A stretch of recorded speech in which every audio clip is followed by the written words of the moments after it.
Okie doke. I think I messed my voice up yesterday. I was doing the I was just using the wrong settings. Okay, so we continue. I think I need small numbers to be included in this. I don't want to make too many exceptions.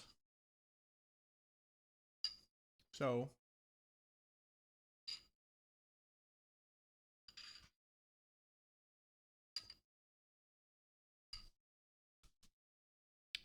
could just say here, if x is 0, return false because it's not prime, because it takes all numbers in it. But I don't want to make, I want to make as few exceptions as possible. And I don't want to divide by 0, so we have to make 0 an exception. Because otherwise, if we start at 0 here, and we check each time through something, the remainder between something and something, well, it means we have to divide something by something, which means we have to divide by 0, which is going to error out. So, clean the glasses real quick.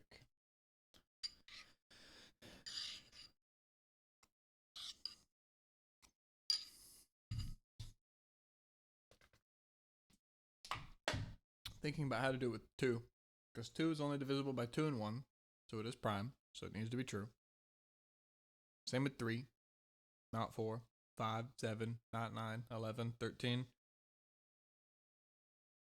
Are we just going up by 2s? What are we going up by? It's just a sequence, it's just a bunch of different numbers, there's no order. Okay.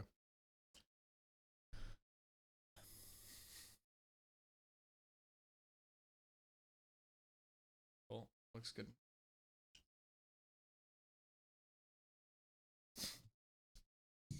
All right, so I want to go up and through it.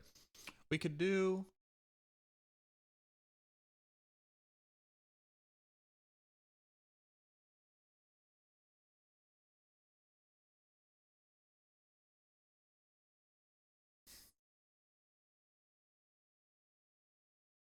we could say as long as the total number of divisibilities, or as long as the number of, what do we call it? We have to define the word for excuse me, being divisible by a number.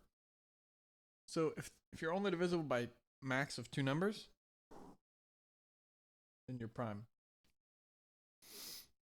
But 1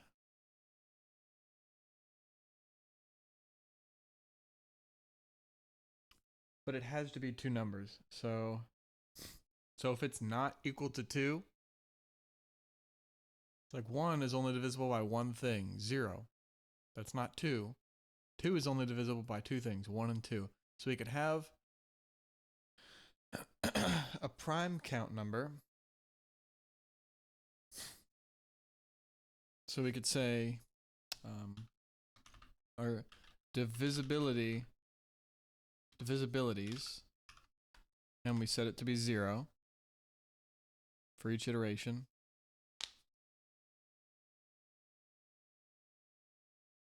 I guess no, because it would be set to 0. Oh.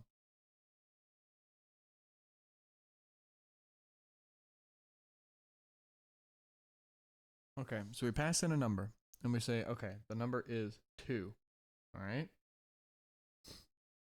Okay, so we have a number of divisibilities. If we put it here, or, oh yeah, and then we just check at the end. Yeah, this is fine. So we start divisibilities, and we start at value initialized to 0, and then we say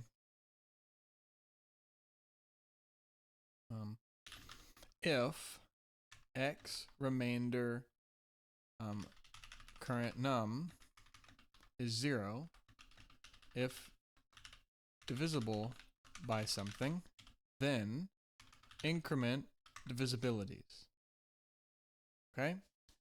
And so let's say it's 1 in this case. So we go up and through the numbers. So we say, okay, can't start, so 0 is false.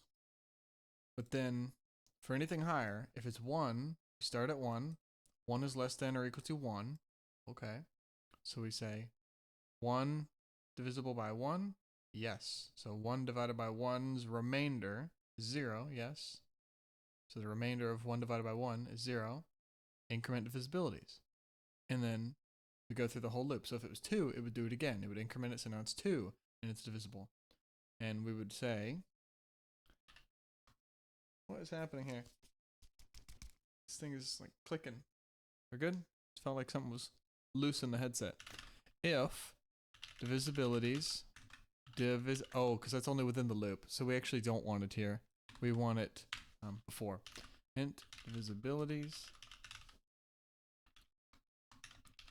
count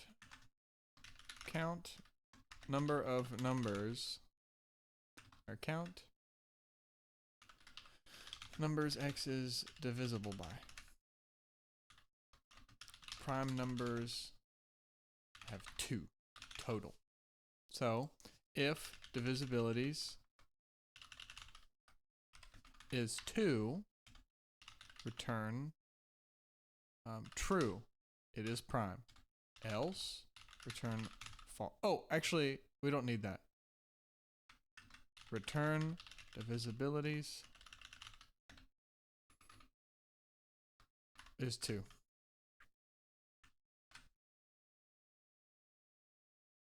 Hold on.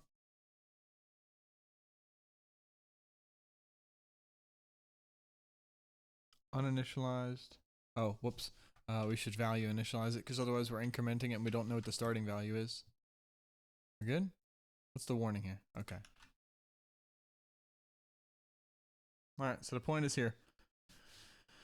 So for 0, it's false. 0 is not prime. For 1, we start the loop. We have 0 divisibilities. 1 is divisible by 1. Okay, so we increment it. Divisibilities is now 1, but then we increment to 2. 2 is not less than or equal to 1. So we go and we say return is divisibilities 2. In this case, no. Return false. Okay, now we go to 2. So 2 is x.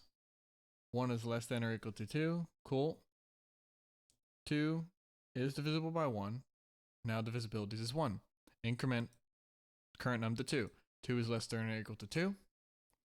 2 is divisible by itself. Increment, return, divisibilities 2. Okay. Let's try 19 is prime. So to go through its stuff, and the remainder for 1 and 19, this guy is 0, so we have 1 divisibility, but then we go 2, 3, 4, 5, 6, 7, 8, 9, 10, 11, 12, 13, 14, 15, 16, 17, 18. Nothing, still remainder. 19 is divisible, and then 2. Okay. Success. Nice. Cool. And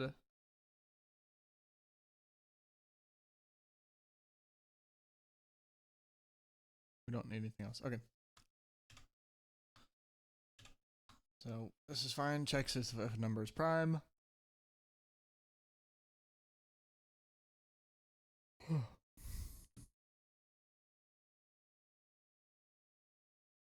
Int divisibilities. 2 divisibilities. 1 and itself. 1 and prime number x has 2 divisibilities. 1 and x.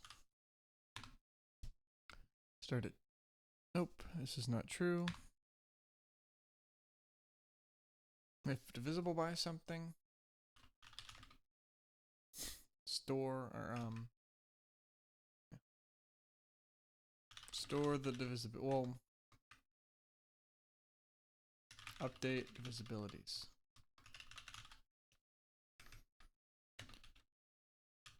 Prime numbers only have 2. Okay.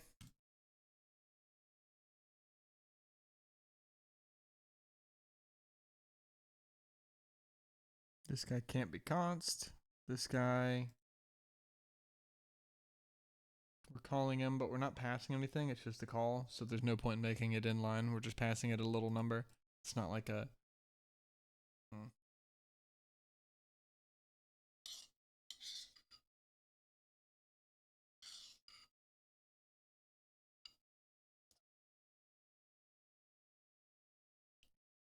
The call is cheap, seems like.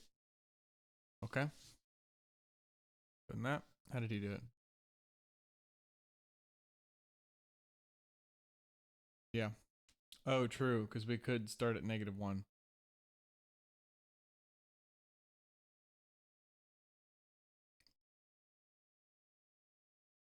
He started at 2.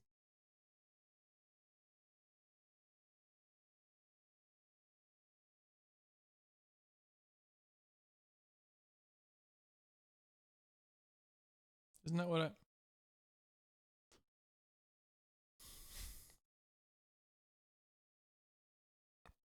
Because -2 is divisible by...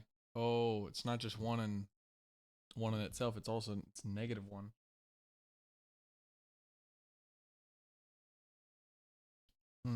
So we could say if x is less than or equal to 0, return false. And then instead of counting each time and checking, we just return true if we didn't find any divisibilities. So, yeah, but if we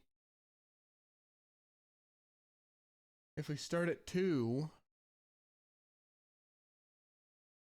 huh?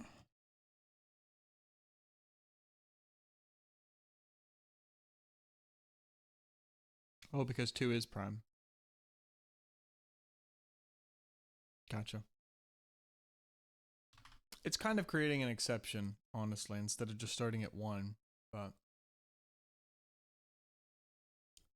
if you omit 1 and you omit the number itself, and then you just do this,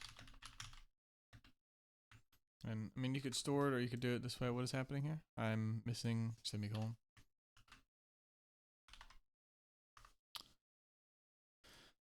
Why did that fail? 1?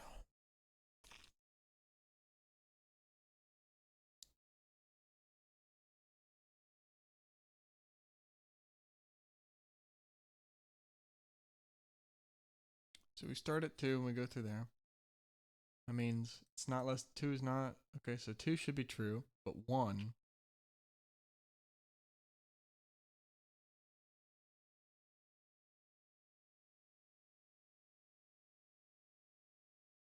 Oh, that's why, okay. Yeah, so he included 1 as well, because 1 is also not prime. Okay, interesting. It's similar to what I was doing last night, but I just was whacking it.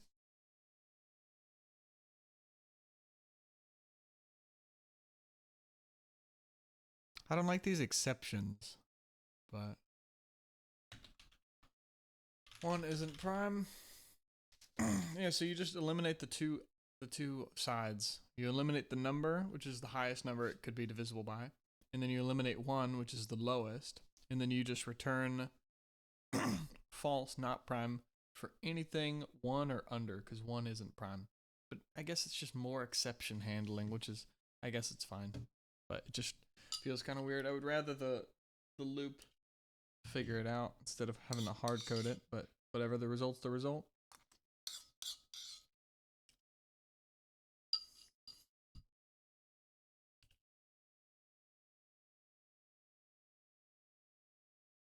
Okay. It checks even divisors.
Why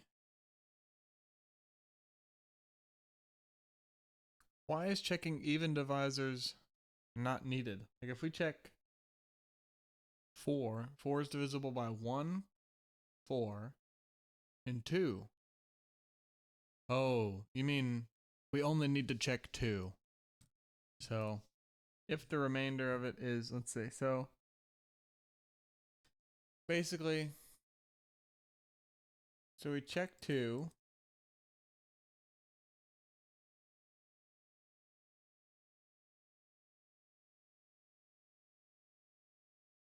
So you could say if it's greater than 2 and divisible by 2. So if current num, or so we'll say current num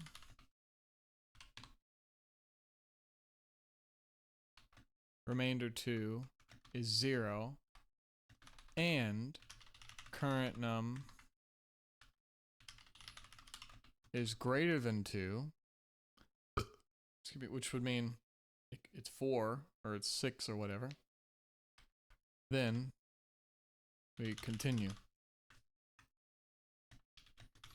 Skip even divisors except 2. Since anything divised by 2 or by an even is divised by 2.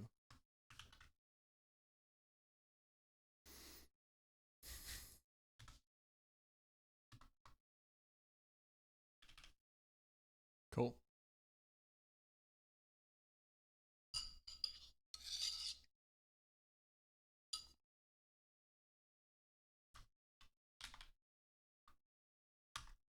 Okay, so we aren't checking bullshit now. Checks every number up to x. A non-prime number must have at least one divisor less than or equal to its square root. Why?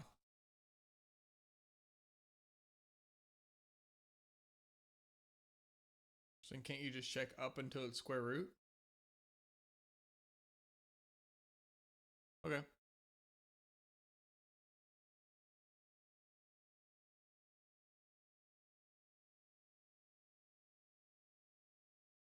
What?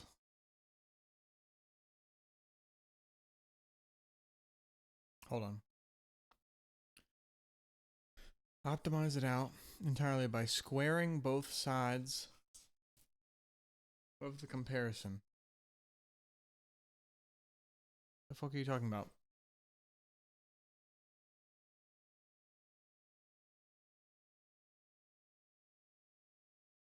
Hold on. Calculate and do that. Oh, meaning so you don't have to include standard square root. We can just square both sides. And the point is,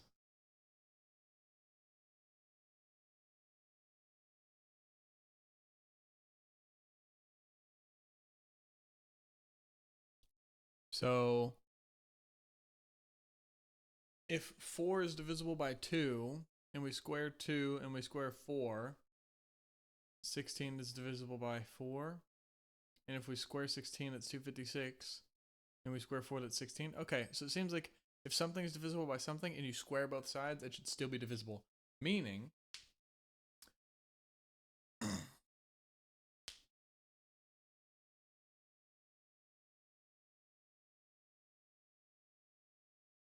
something divisible by something.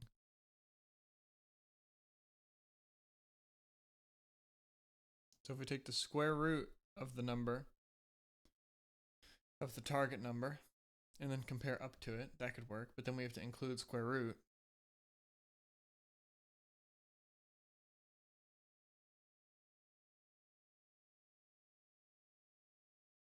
We could square both sides.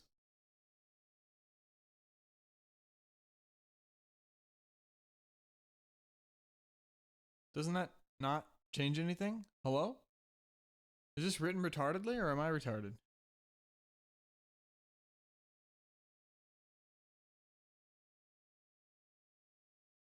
Okay, so we could either calculate the square root of the number and then compare each number that we're testing to that number, the square root. Instead of having to go all the way up to it, we take the square root and then only compare up to there. But then we have to include that, the header file. Or we could square both sides.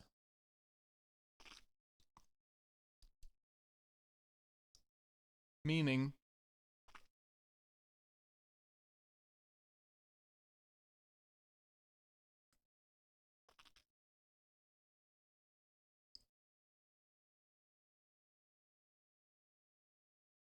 what is the point of that? Because then I'm comparing 2 to not 17, but to 17 squared.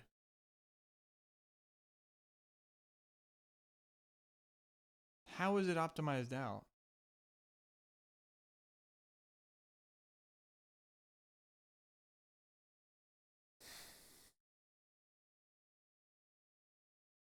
Because using the square root reduces our effort, but we do have to include the square root header, and then we have to use a function call each time.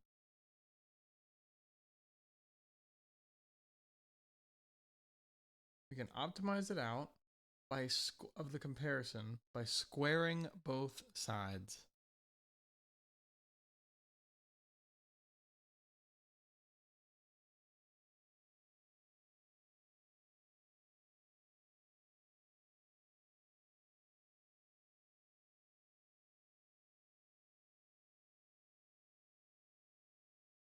In which comparison? We're comparing the square root of the number to the number, but then we square both sides. So now we're comparing our regular ass number to the squared small number. That doesn't make any sense. Because like if we're doing 4, and we start with 2, then 2 is still the same, and we're just saying trying to figure out if 4 is divisible by 2, and we're saying is 16 divisible by 2. How does it help doing it for a bigger number? This doesn't make sense.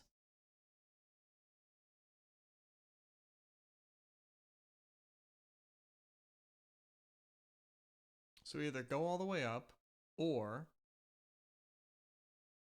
like count through all the numbers, or if we can shorten that to only counting up to the square root,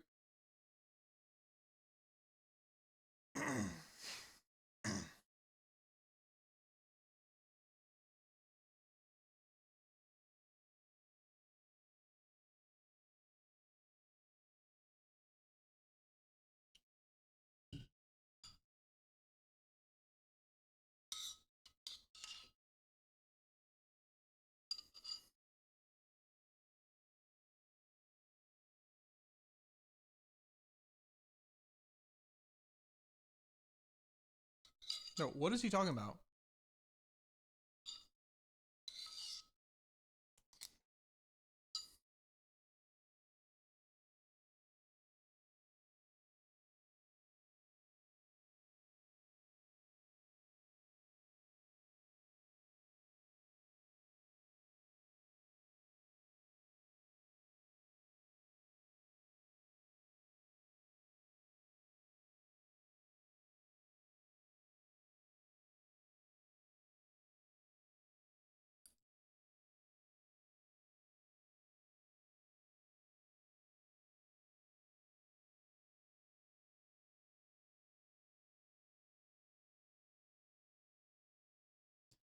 Yeah, why the fuck would we do this? So if we're saying the other thing, we're saying, okay, we're comparing numbers to the square root of something. Meaning, if we're checking out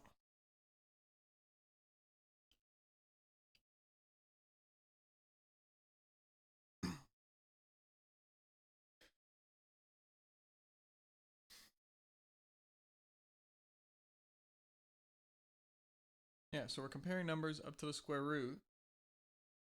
But then if we square both sides, we have something squared is compared to the regular number. So now we're comparing, like, let's say 9, okay? So it's divisible by 3, 1, and 9. So we say, okay, ignore 1, ignore 9, all right? So 2, is 9 divisible by 4? No, okay. Is 9 divisible by 9, 3 squared, okay. And because it's divisible, we return false.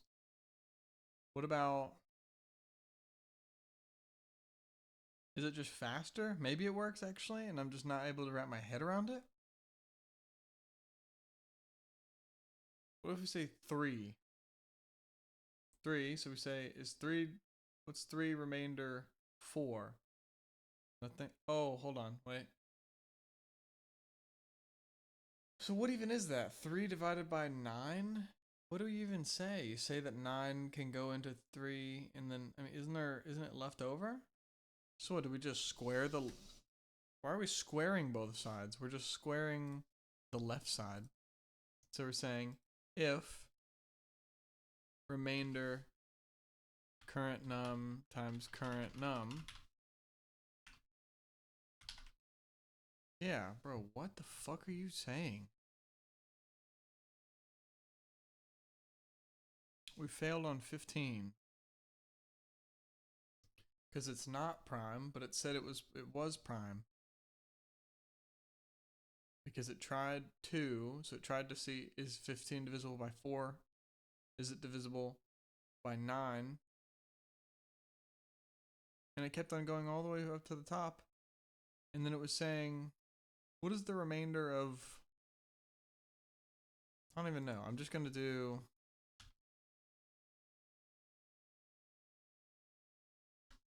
this to here. And then this to here. And then I'm just going to say,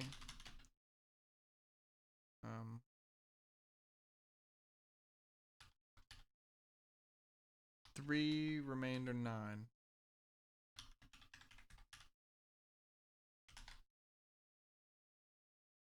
It's 3.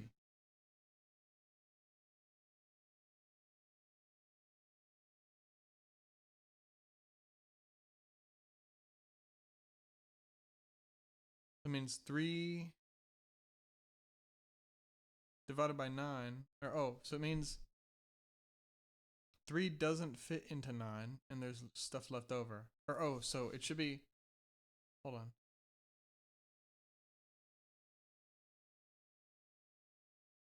Yeah, so it means if we're checking 15, okay, and we compare 4 to it, we're taking 15, x, and then we're taking the remainder between it and this number that's squared. 15, remainder 16, and there's 15 left over because it doesn't fit. When instead, and that would be 5 too, so, excuse me, 225 is too big for 15, or hold on, let's say 5, okay, here we go. We're checking 5. 15 is divisible by 5, for sure. But when we do 5, we say 15 divided by 5 squared, which is 25. 15 remainder 5. Well, bro, there's 15 left over because it doesn't fit at all. So this number shit is just retarded.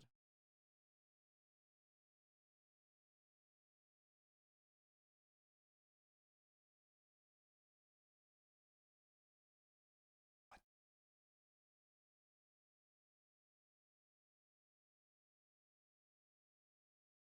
If it's 2 and then this.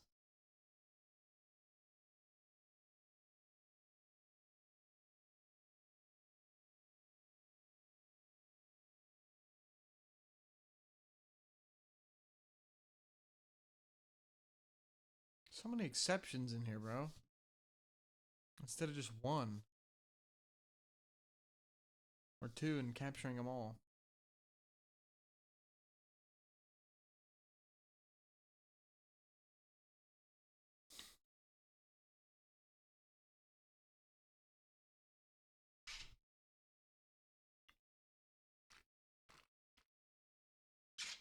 test squared.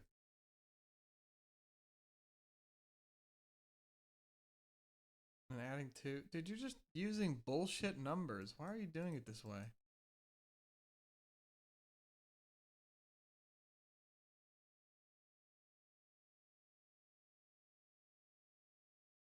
So now you're adding an exception up here and then counting another way. Ah, dude, just fuck this way of programming. This shit is so annoying.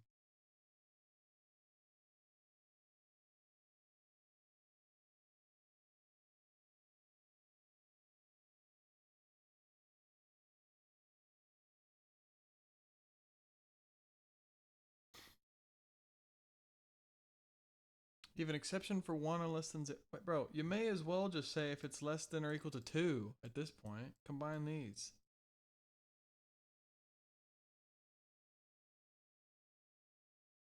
And then you're just doing, you're checking 2 one time instead of adding and then checking, so I guess mine is worse. But, so we could just say now at this point, if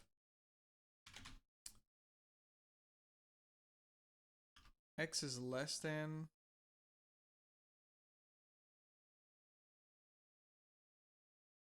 oh, well, it's a different result. Okay. If it's less than or equal to 1, then return false. But then, if x is 2, return true. And then,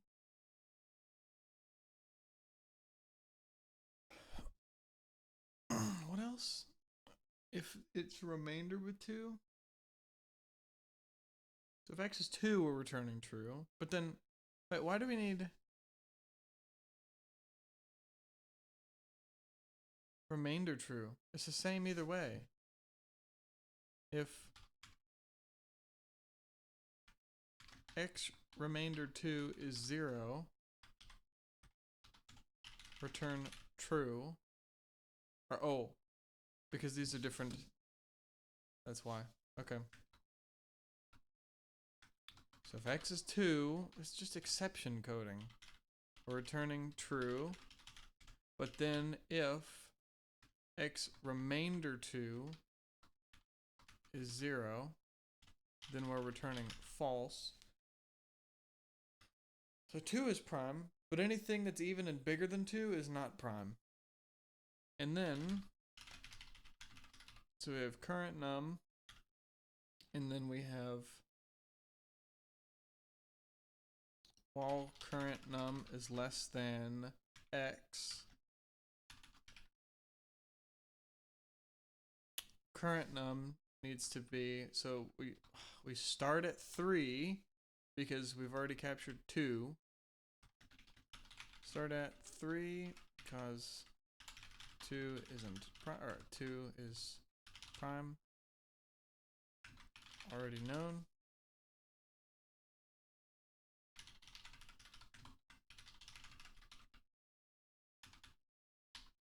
Okay, and then we'll add 2. Add 2.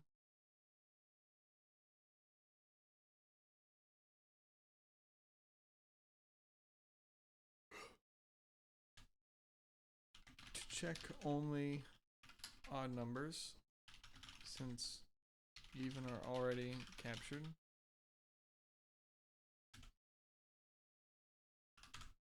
Okay, and then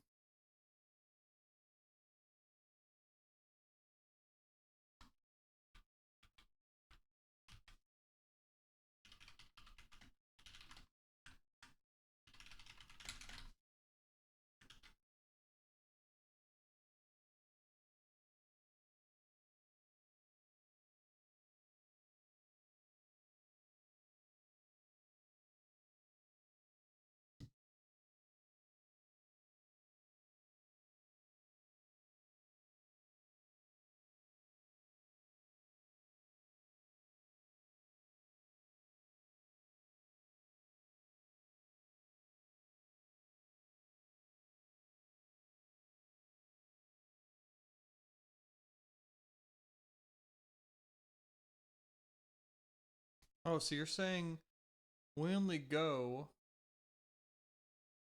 we only check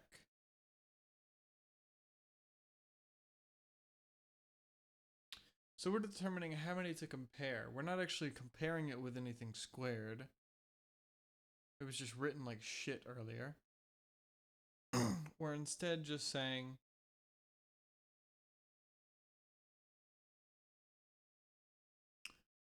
check all numbers up to the square root of a number to check if that number is prime. If we square both sides,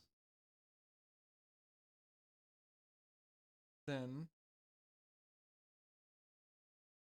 that number, if divisible by this thing squared, is prime. And so it feels like we're excluding things if we do this, but maybe not, because then we're checking too high. Okay, so then if we say we check while current num times current num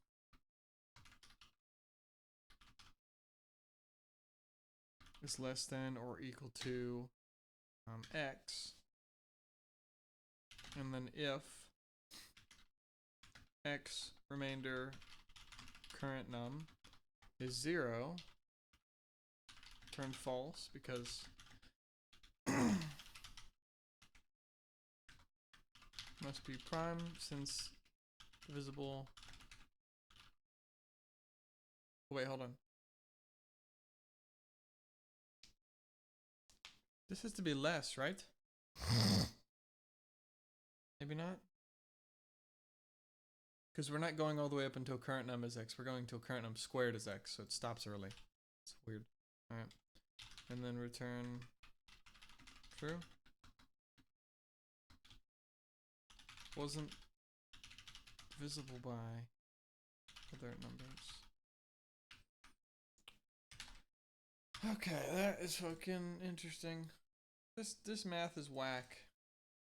Because we know that we say less than or equal to, so we could say if we're checking 25, which should be divisible by 5, we check all numbers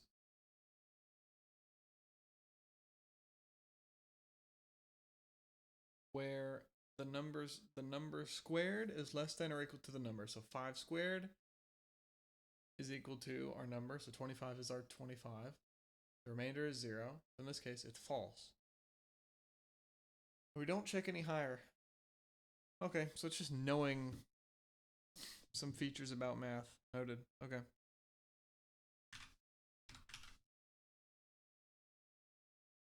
Hello again. I think we did this before.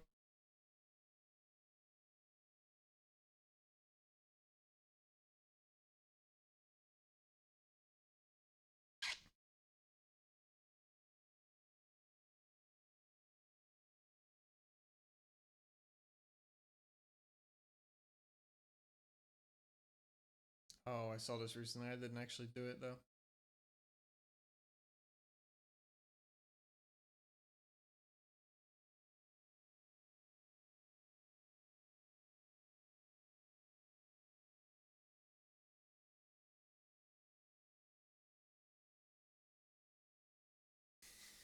Yep, random.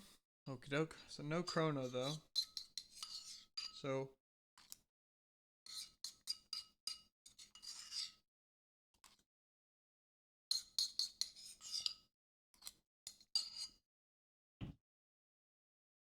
no steady clock. Sag. Okay.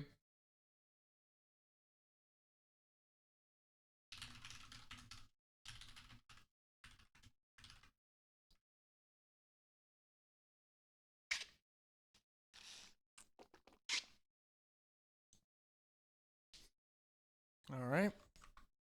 And so we'll say 7 tries. Int tries remaining. And we start with 7. And then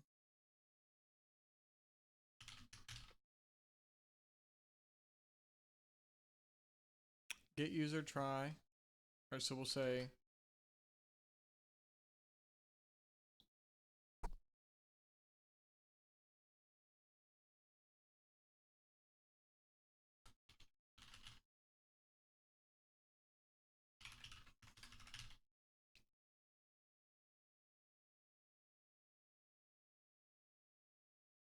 And then we could say for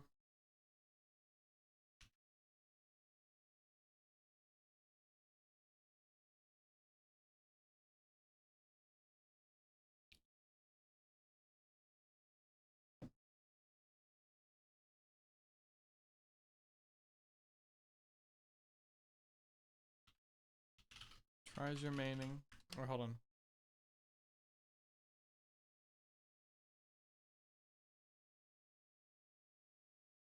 Oh, here we go. So we don't need this. We could say for int tries remaining is 7. And then total tries is tries remaining. So this guy doesn't get changed. And then while, oh, we could just do this. Remaining, and while tries remaining is greater than 0, so we have 7. Cool. All right. And then decrement tries remaining.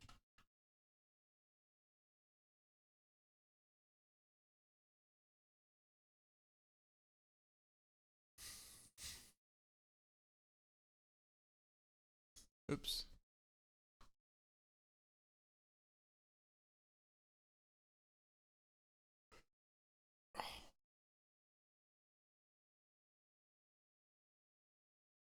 Okay, so we can get the current guess. Get guess. If guess is correct, print correct.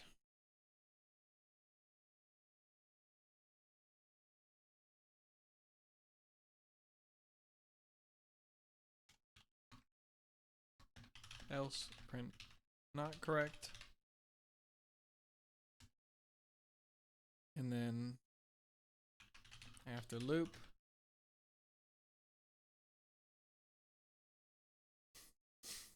oh, so this should be like play game.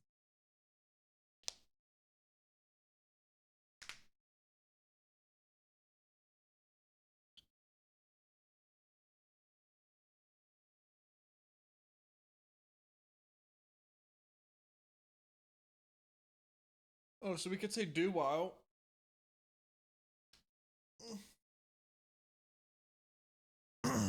To do, play the game. And then they have the choice. And then at the end. Okay. So we could say, all right.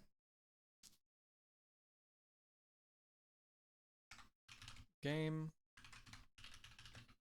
Get some music going.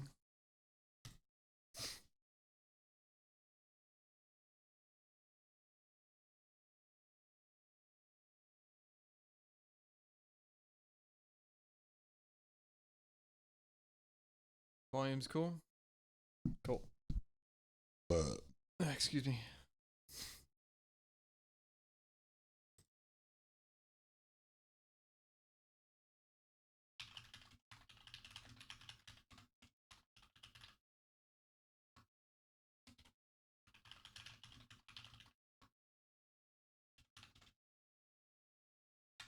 Okay, and we'll say play game. Here it comes.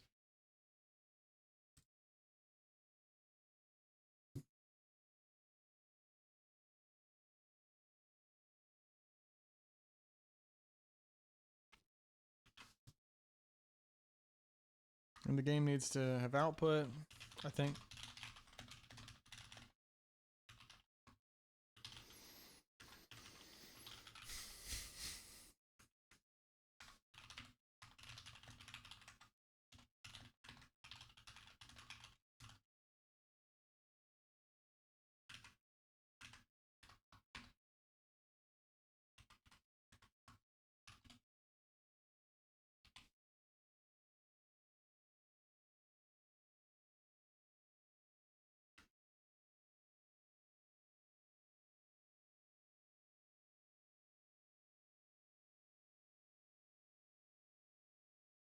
All right, this will be, we'll just do play game. Or we could say,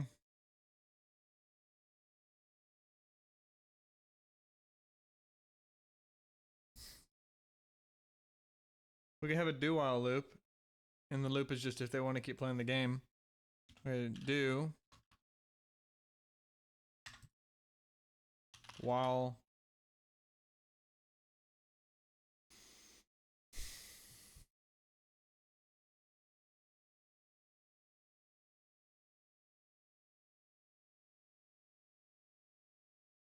yeah, that could work. So we could say char play choice, or yeah, play choice while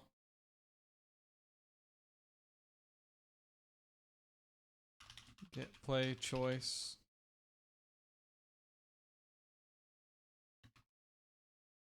or while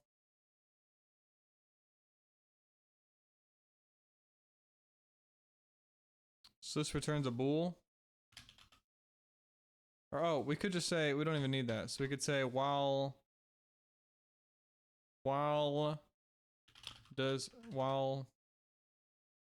player continue. Player wants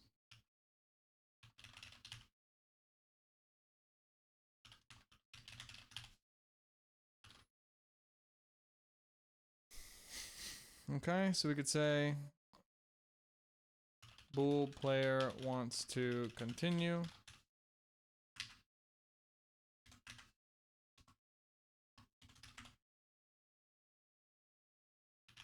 And we could say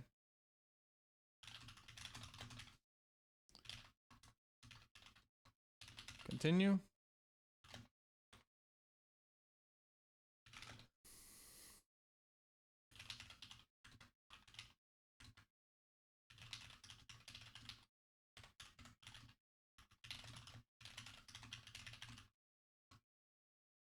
Okay, and then we return continue choice is yes.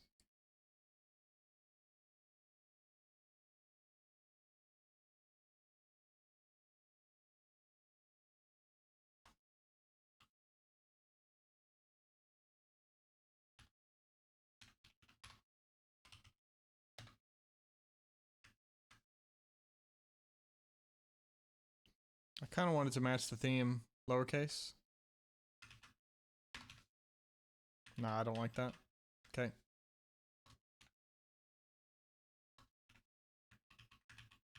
Yeah, this is fine. Okay.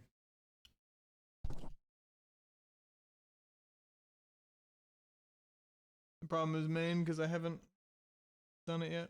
All right, here we go.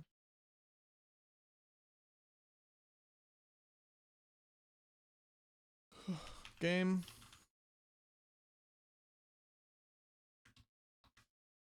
Oh, we haven't included it yet.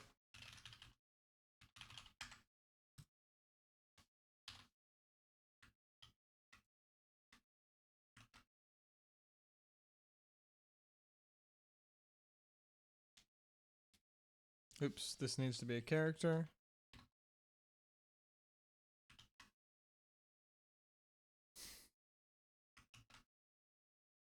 Cool.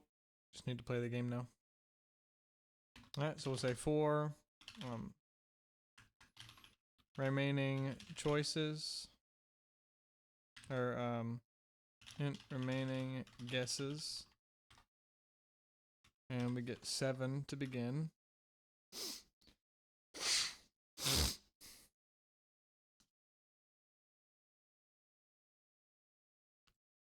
So we could say I'd rather have a variable in the beginning, and we'll just say int cost expression int total guesses 7, and then we'll just say here total guesses, and then while remaining guesses is greater than 0, and then we can decrement remaining guesses. Okay. We want to get a random number, so store random number, and then get number from player, so we could have int get user int.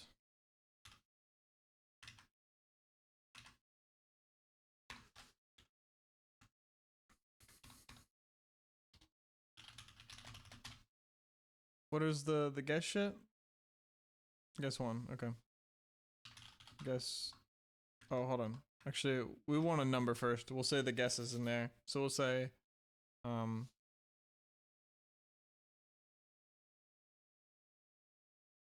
guess we don't even, do we even need it?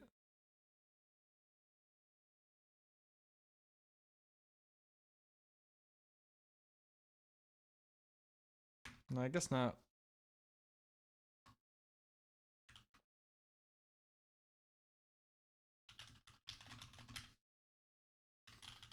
We could say guess remaining.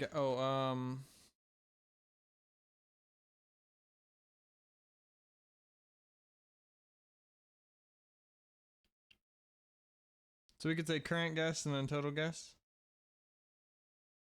Wait, is this the instrumental version? Oh, fuck no, bro.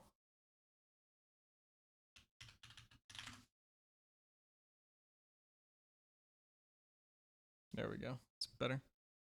So we say total guesses, and then we just say while current guesses. Yeah, this is just stupid. Current guess start at 0. What do we say? How did they want? We want, okay, so we'll start at 1. Okay, current guess is 1.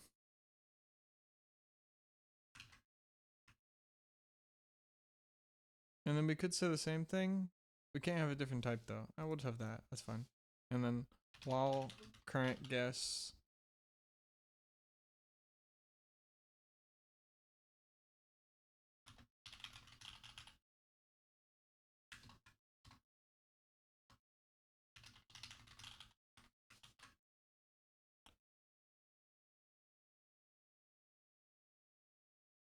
I mean, we could just have it be, I'd rather just lower the scope. Like, do we just do total guesses? And then we say 7. And then say this. That way the variable's in the smallest scope possible. Seems like it. So this is once, and then we just compare.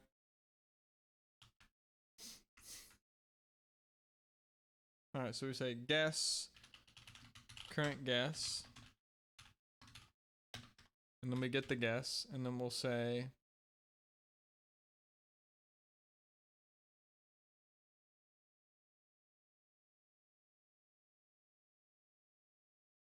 and we could say there's an int user guess.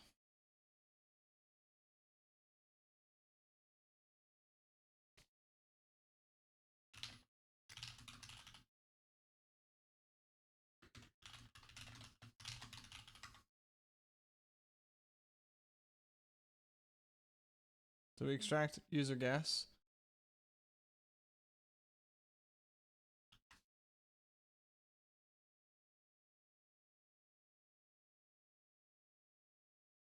Okay, we get the guess, and then we compare it to whatever the number is. Matches random number. Print success. Else print failure. And then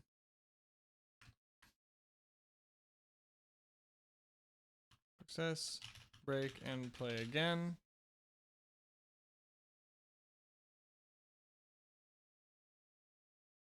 The second it matches,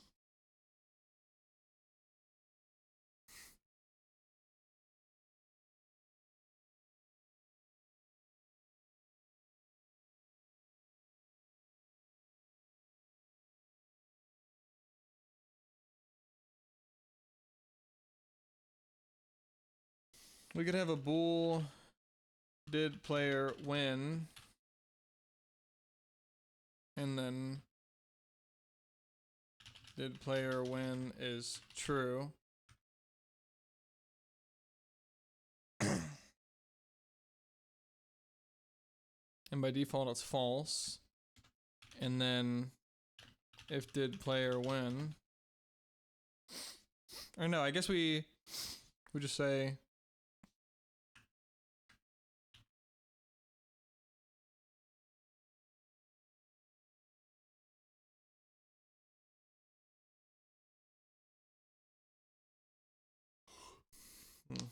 oh, but it's not if it matches, it's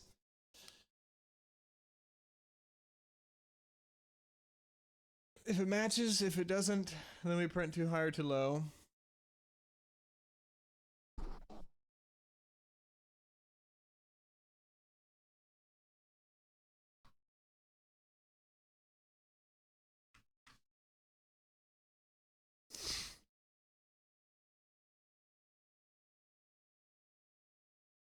All right, so we'll do get a random number. So this guy needs random now.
Trying to see how I want to do the global variable.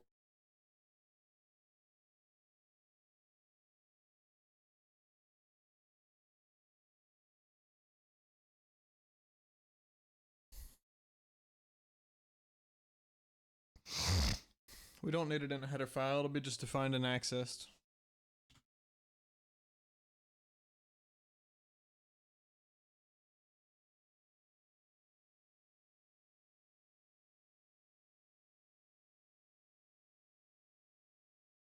So we could create a Mersenne twister off the beginning and then seed him in the beginning and then call to him.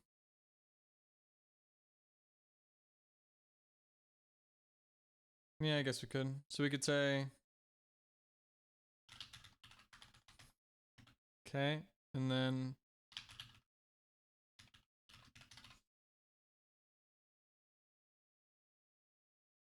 this guy's random num, and he's initialized to be something. And then we could say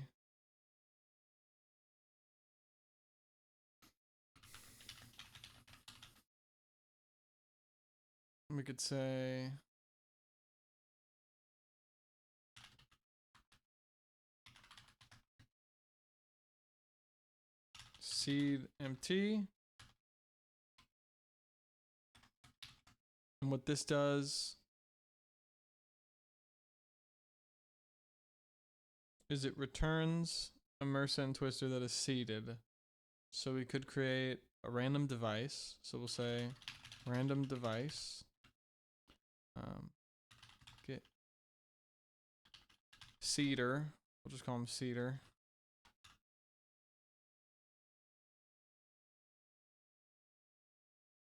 Okay, and then seed sequence, and it is initialized to be, we don't need to do any casting to the result type of a Mersenne twister. We could just do, I think, seeder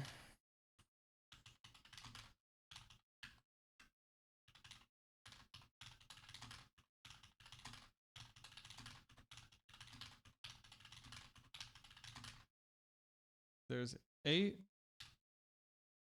Oh, this guy, this is what he should be initialized as.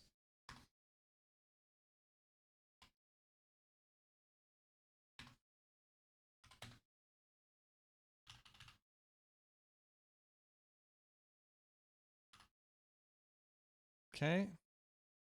And then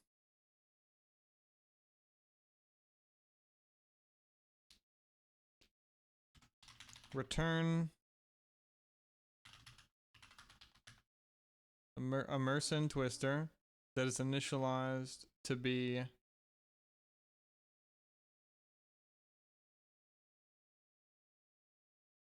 seed. So this guy's initialized to be seed MT.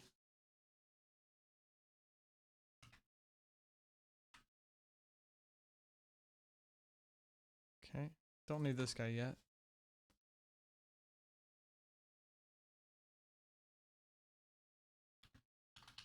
See global Mersenne twister.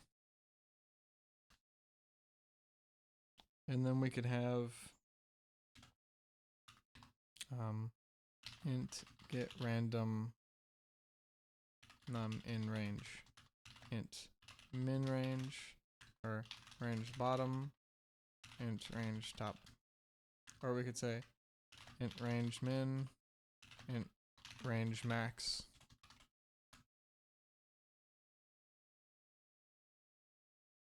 And then here we'll say uniform int distribution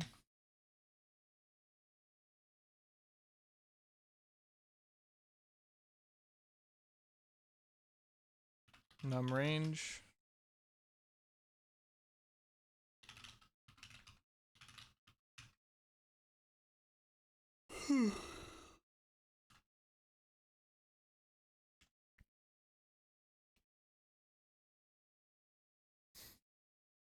do we pass it the MT or do we just say,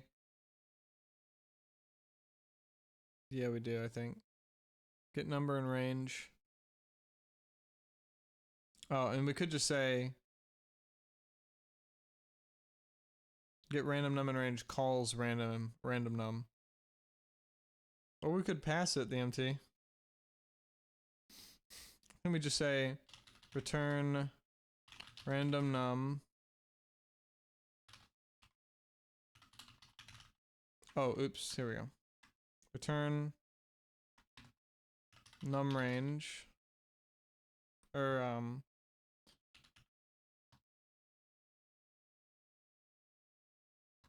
random int in range, random int in range, random int in range, random num.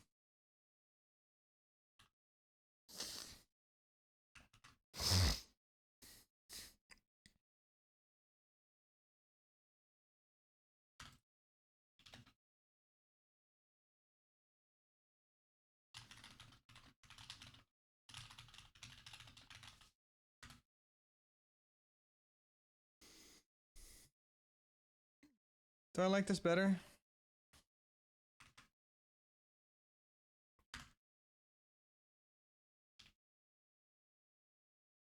I think so. Okay, so we'll see the global Mersenne twister. We have a global Mersenne twister.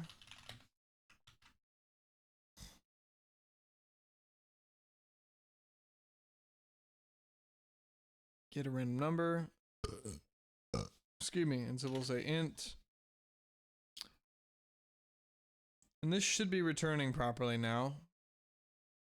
Because we've passed it integers, it returns an integer, so it should be converting whatever this number is into an integer. Oh, but maybe it passed it a huge one and then it overflows, so maybe we want unsigned int.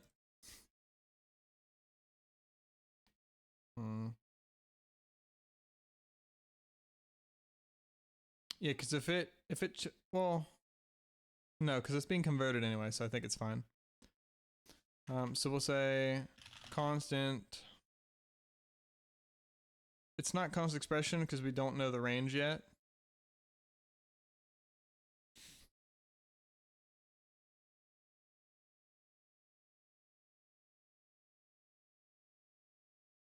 And this is where we'll do the call. Okay. Constant.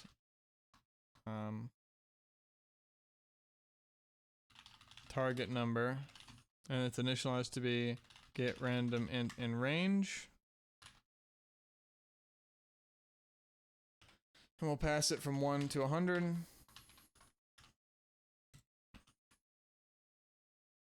Okay. I'm gonna say guess 1. We get the number.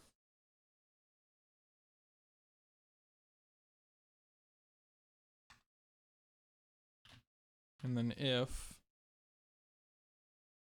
user guess is less than target number,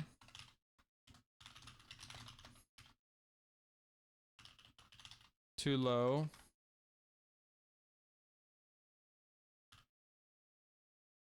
else if user guess is greater than the number, too high,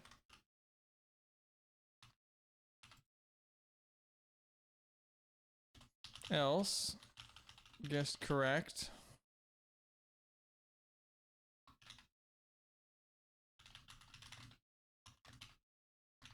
correct.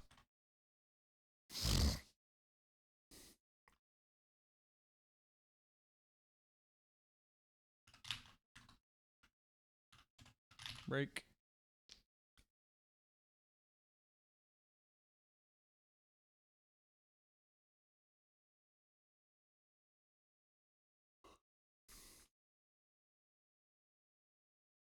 So we'll say correct, and then we could say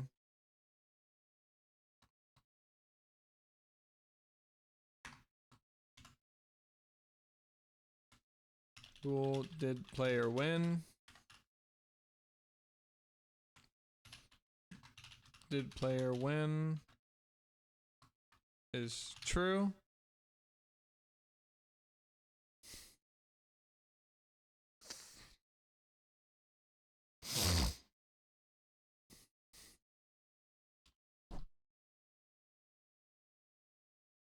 Okay, and if we pass the loop, if we won, we say correct, and then play again. But then we could say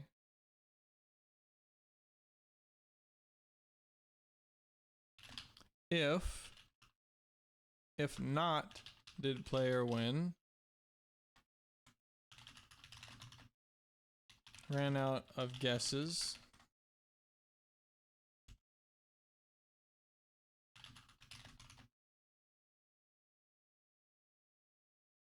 And then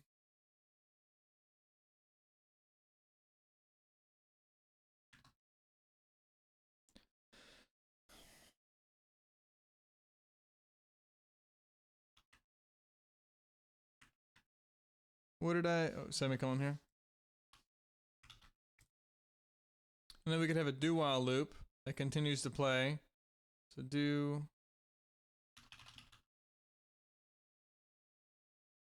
play the game while player wants to continue. Or get player continue, or, well, yeah.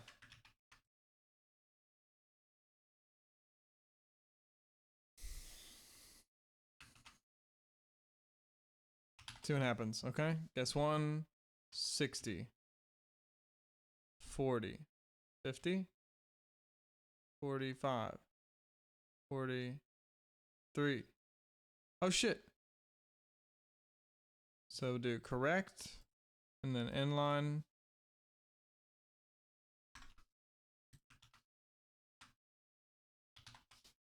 Okay, 25, 60. Oh my god, 80. 90? 93. 96. Fuck. Hold on, so we had 6 guesses there. Oops, I was off by 1, that was stupid. Wallet is less than or equal to, so we get 7 guesses. 55. 77. 65. 72. 68. Oh shit. No, it ended. Okay. Guess 1, 55, 78, 60, 57. 58. It's either 58 or 59. Continue. 47. 44. Or, oops, 30. 20. 10. Oh my god. 6. Fuck. 4. Fuck! It was 5. Damn it. No.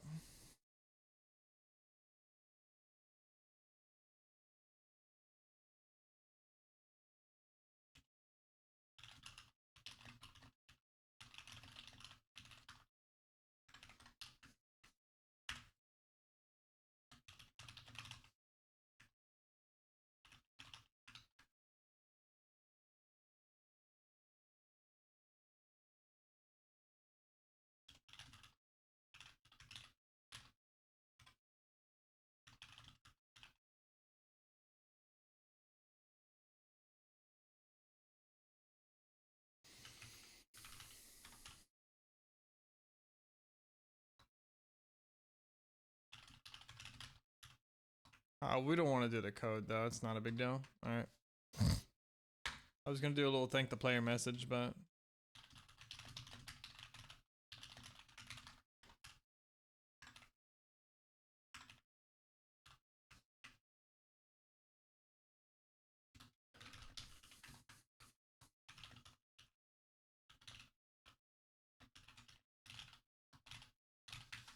cool.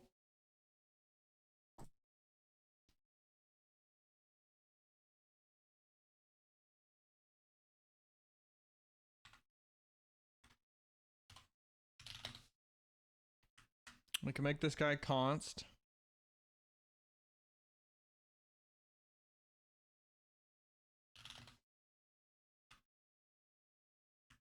Nope.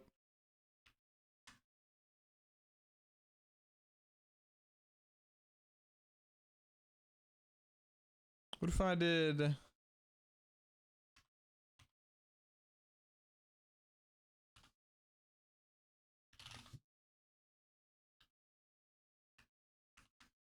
that? Oh. What are these issues?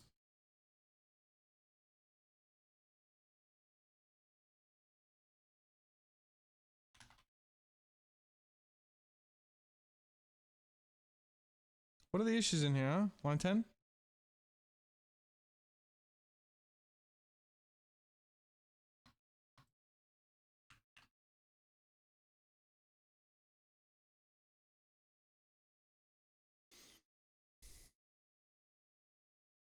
Alright, doesn't want that. It's fine.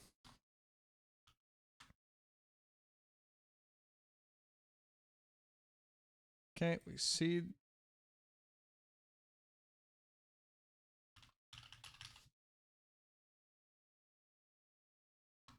Global MT.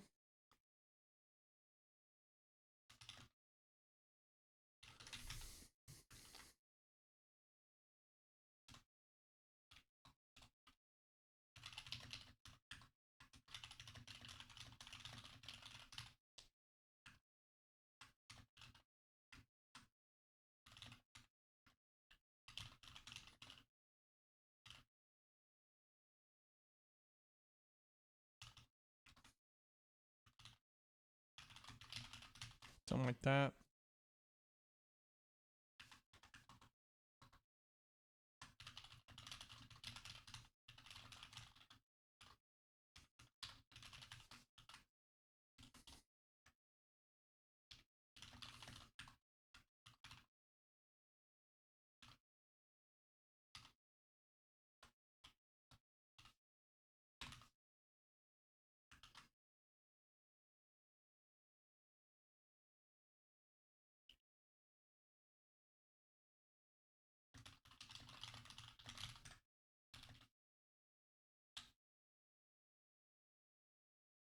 Because we want to finish the loop, and then if we didn't win, we say ran out of guesses. But if we did win, then we already printed correct here. So we only want this to happen if the loop finishes, but we want this to happen in the loop. Or we could say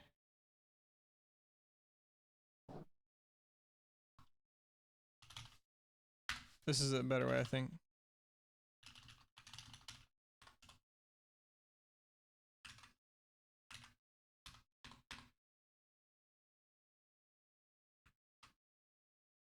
We do that. So we say either guess too low, guess too high, or guess correct, and we break.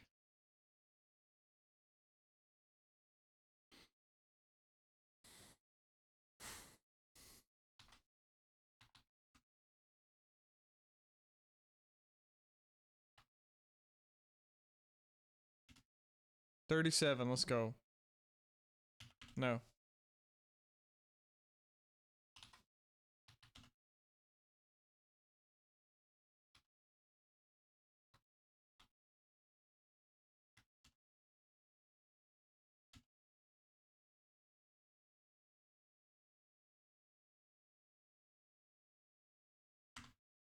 Let's fucking go.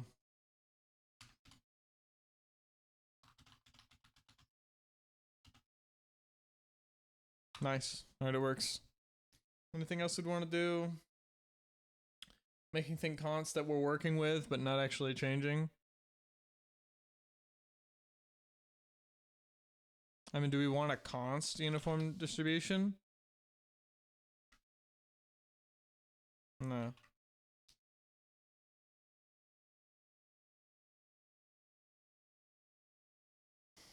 This needs to be updated by the player, so it can't be const.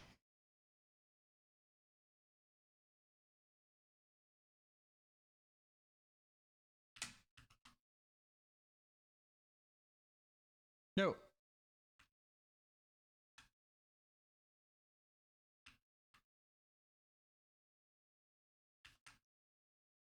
Took so fucking long for it to fix, what the heck?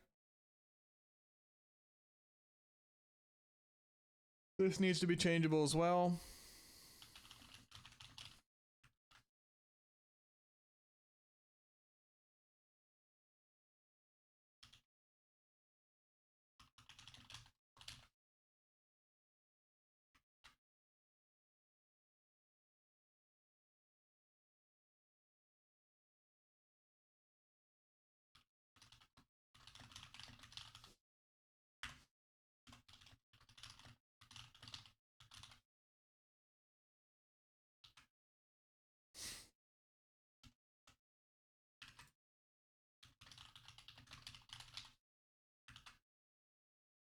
I like this because everything is in the same spot. So I can output, I can read, I can check the function. It's like, okay, this is the game.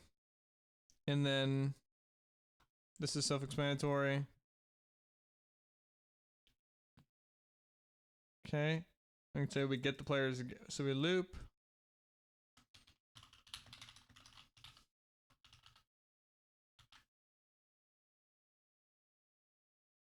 Alright, we loop through the guesses. In each one, we get the guess, we output the result.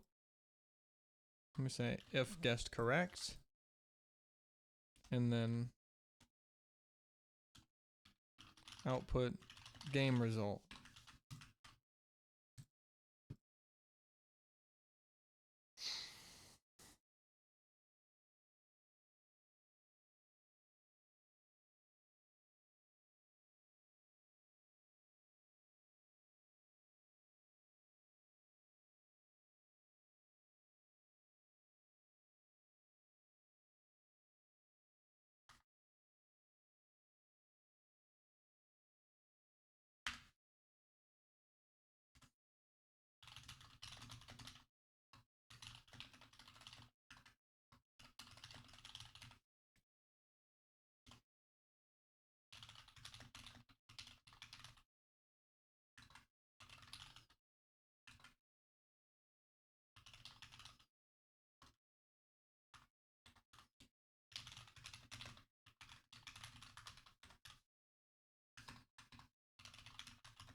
Okay.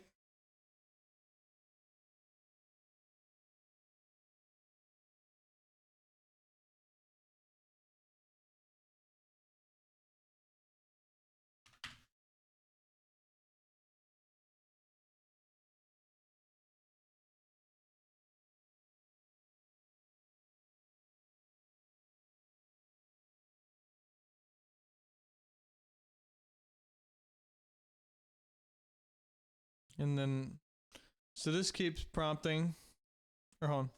This keeps playing while we want to play.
Basically, keep doing it while this happens.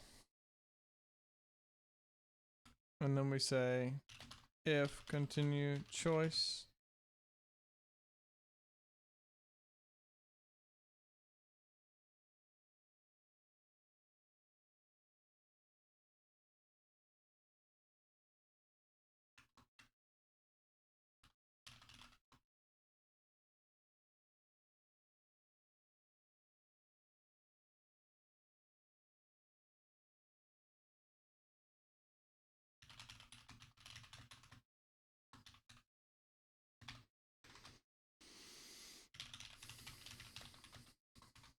Let's just get better at the parenthesizing as I go.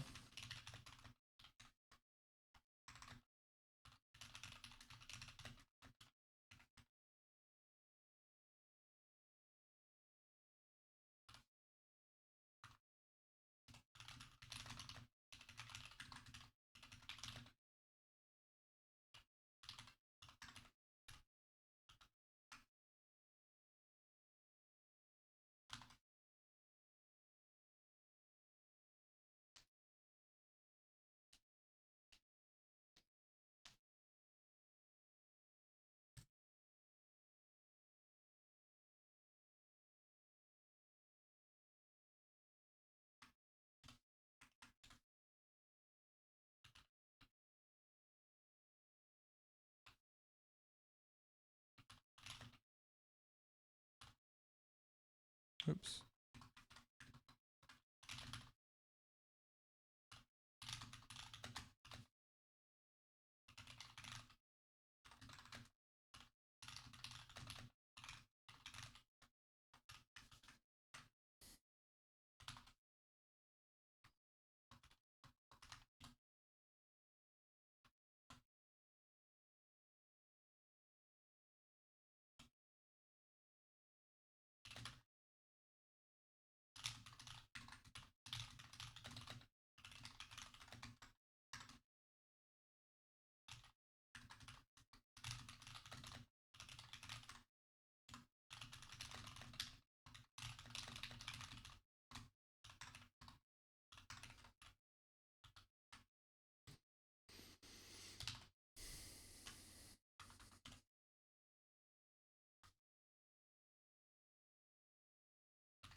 What, really?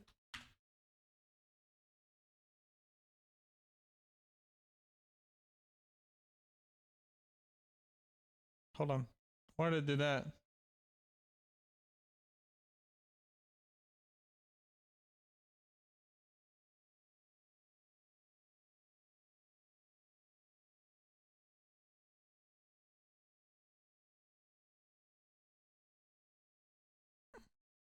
It's doing this, and only if the guess is lower than the minimum range, or oh, oops. Thank God. Okay. Oh! Oh! Wow, that was satisfying. Invalid input. Oh, because it saw 3 times it did invalid input, and then continue. Okay, and we'll do Q. 2 of these.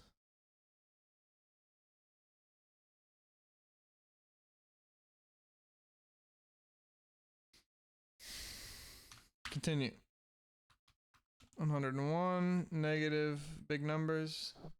So we'll do 73, 65, 40, 56, 33. Oh shit.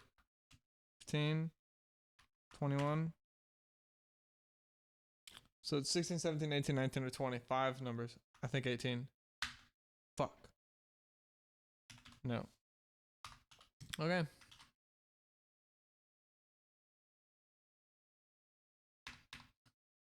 This is get player guess. Get choice.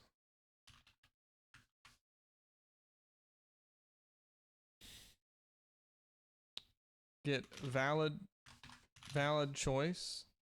Get valid player guess.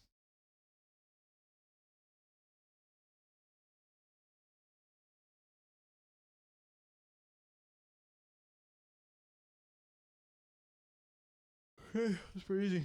Extra credit. Make the minimum and maximum configurable parameter.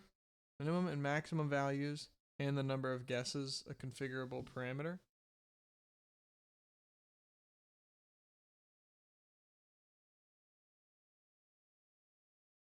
Yeah, so we could say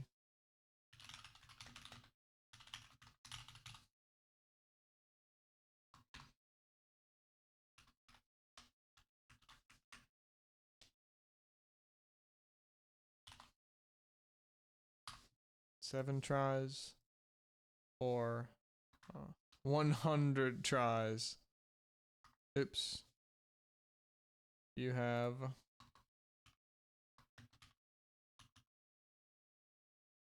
total guesses.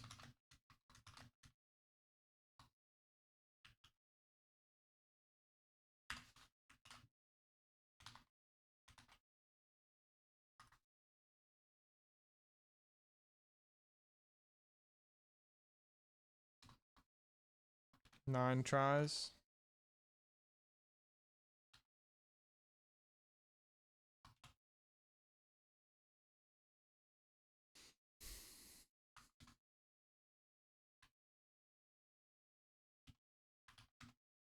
Fuck, I was gonna say 28 earlier too.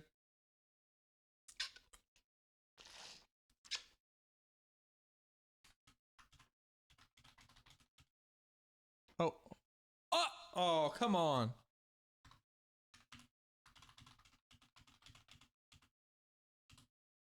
Nice.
Hey, I didn't even see that. Nice. Oh.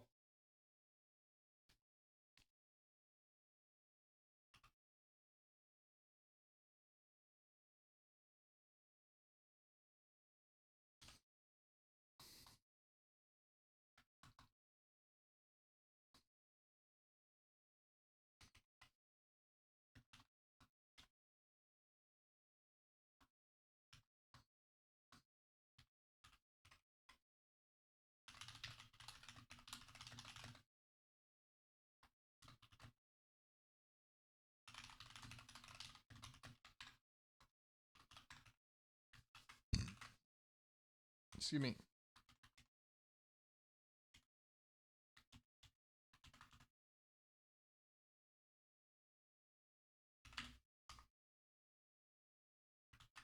Cool.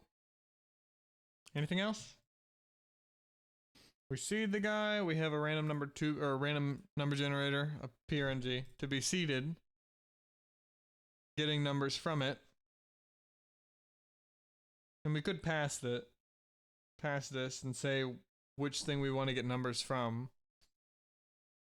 Does that work?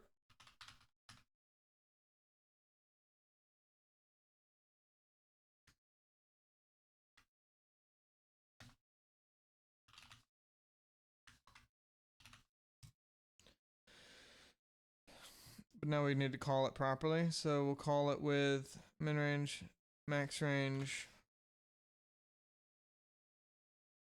and num.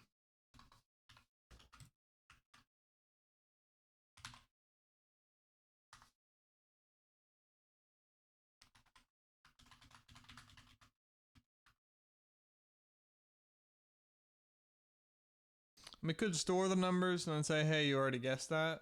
How would we do that? We'd say, we'd have an array and then we could just check each time if it was already within it.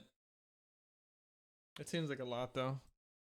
Like, just, it seems like it would be, to add it, it would detract from the quality of the game anyways, because then you don't remember what you previously, oh, well, motherfucker, what? It's literally already there. We can already see the past guesses. Really? I think it's 80. Fuck. No? It's 93. It's 92. Fuck. Oh! Oh, so close. Okay. How do you do it? Minimum and maximum values and number of guesses a configurable parameter. Okay. Play high-low. Yep. Yep. Oh, and then you return whether you won or not.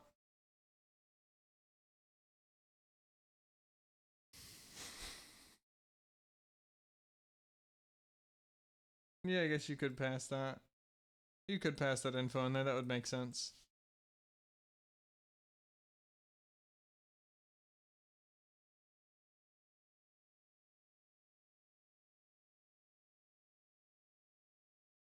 Okay, so we could do...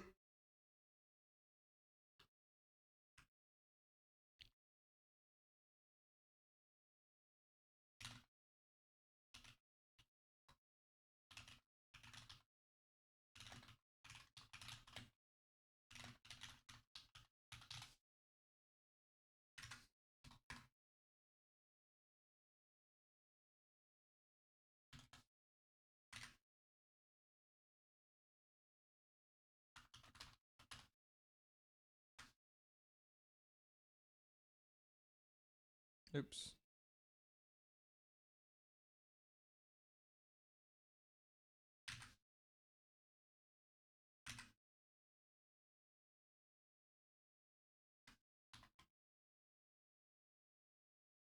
Uh-oh.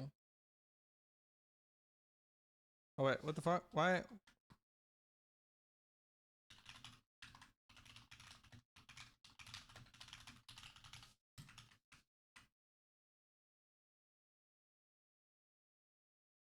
What?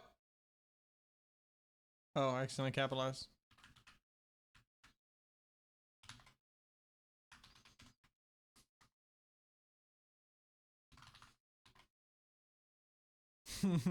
Cool.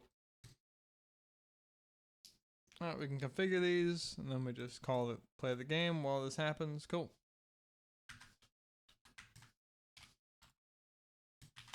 Seems good to me. I'll take it.